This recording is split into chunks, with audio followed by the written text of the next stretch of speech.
Hello happy people, gimana hari kalian hari ini? Weekend gimana nih weekend? Sudah akhir minggu lagi, apakah masih tetap semangat? Yuk kita langsung aja kita gaspol terus pengetahuan investasi kita ya. Oke, hari ini yang akan kita share adalah apa sih yang harus Anda perhatikan kalau Anda mau invest di reksadana pasar uang. Nah, banyak hal yang menarik di reksadana pasar uang adalah likuiditas. Karena ini sering dijadikan orang untuk parkir ya, parkir dana-dananya mereka, tapi hasilnya tetap akan lebih tinggi daripada deposito.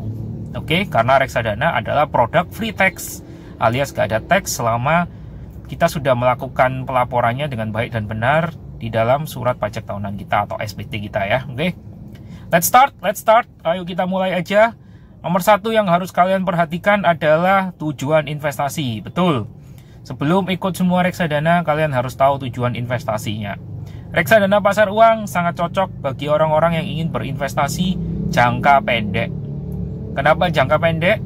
Oke, kita lihat poin kedua tentang reksadana pasar uang adalah likuiditas. Reksadana pasar uang terkenal sebagai reksadana yang liquid, alias gampang dijual sewaktu-waktu. Kenapa ya kok reksadana pasar uang ini liquid? Oke, kita start di nomor yang ketiga. Di nomor 3, reksadana pasar uang berisi mengenai instrumen-instrumen jangka pendek yang ada di pasar uang Indonesia. Contohnya surat berharga Indonesia, ORI, Sukuk, surat utang pemerintah yang mau jatuh tempo, surat utang perusahaan yang jangka pendek.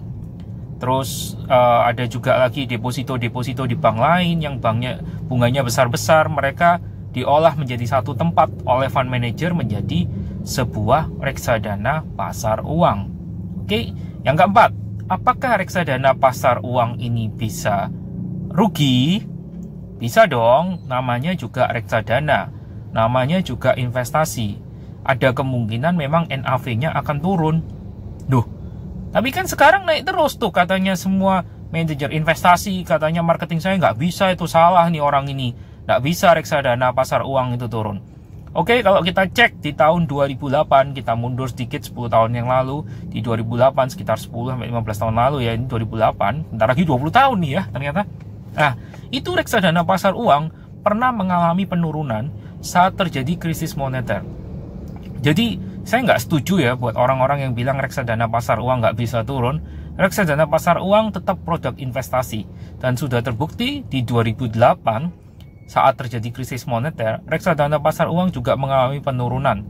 Ada salah satu yang saya pantau, reksadana pasar uang itu mengalami penurunan hingga 30%.